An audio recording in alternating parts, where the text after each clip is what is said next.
دیکھو ایک بات خوب یاد رکھو کہ جب انسان اپنے آپ کو اچھے کاموں میں مشغول نہیں کرتا تو خود بخود برے کاموں میں مشغول ہوگا.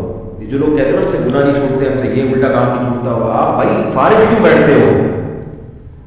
جب اچھا کام نہیں کرو گے تو الٹا کام لازمی ہوگا، کیونکہ اللہ نے قرآن میں فرمایا فَأَلْهَمَهَا فُجُورَهَا وَتَقْوَاهَا.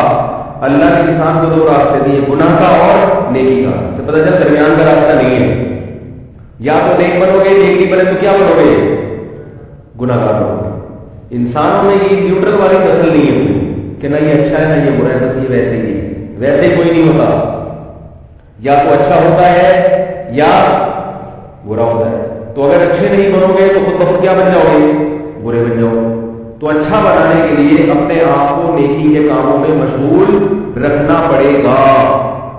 یہ جو غلط قسم کی ایکٹیویٹیز میں لڑکے مبتلا ہو جاتے ہیں، اپنے ہاتھ سے اپنی صحت اور توانائی کو برباد کرنا شروع کر دیتے ہیں اور ناجائز اور حرام کاموں میں لگ جاتے ہیں، ان سے میں کہتا ہوں کہ بھائی اپنے آپ کو 24 گھنٹے کیا کرو؟ مصروف کرو. مصروف کر لو اپنے آپ کو، اور ایسے کام میں مصروف نہ کرو کہ دل ہی نہ لگے اس کام میں، پھر تو اور بوریت ہوگی اور چھوڑ چھاڑ کے بھاگ جاؤ گے. مصروف ایسے کام میں کرو جس میں دلچسپی بھی ہوتی ہے.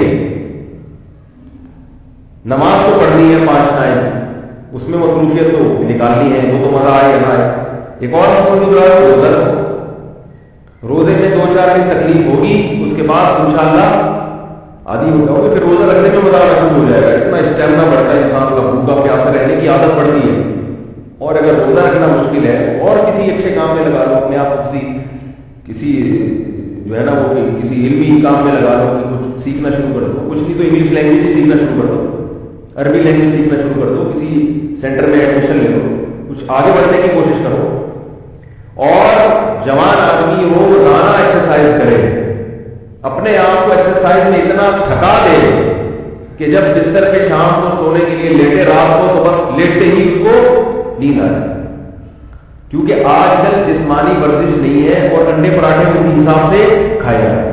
جب وہ انڈے پراٹھے کھاؤ گے اور نہ نکاح کی طرف توجہ ہے اور نہ جناب ایکسرسائز کی بھرپور ایکسرسائز ہوتی ہے، تو وہ پھر شیطانی کاموں میں وہ ساری انرجی، بولو بھائی، ساری انرجی شیطانی کاموں میں صرف کہنا پڑتا ہے کہ آج اس حوالے سے ڈاکٹر حضرات کی جو ذمہ داریاں ہیں، ڈاکٹر وہ ذمہ داری پوری نہیں کر رہے.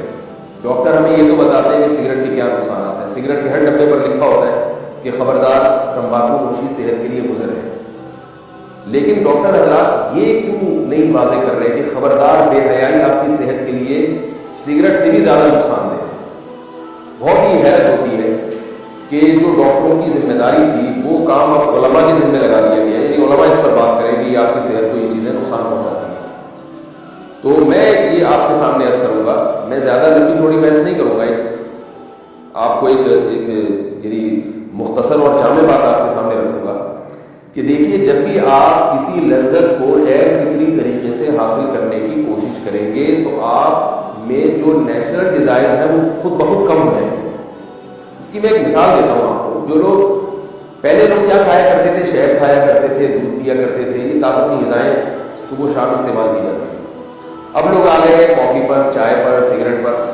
تو آپ مجھے بتائیے کہ کافی پینے والا، چائے کا استعمال زیادہ کرنے والا، یہ سگریٹ زیادہ پینے والا، اس کو کیا دودھ اور شہد میں وہ مزہ آئے گا کہ اس کو سگریٹ میں مزہ آتا ہے؟ ظاہر ہے اس کو سگریٹ میں زیادہ مزہ آئے گا. اب اس کو دودھ میں کوئی رغبت رہی نہیں ہے. اس کو جو نیچرل غذائیں ہیں ان میں اس کی طبیعت ان چیزوں کی طرف مائل ہی نہیں ہوتی. اور جو آدمی ہیروئن کا عادی ہو جائے، آپ اسے کتنا ہی مرغوب کھانا سامنے رکھیں، وہ ہیروئن کی طرف لٹکے گا، وہ اس مرغوب کھانے کی طرف نہیں جائے گا.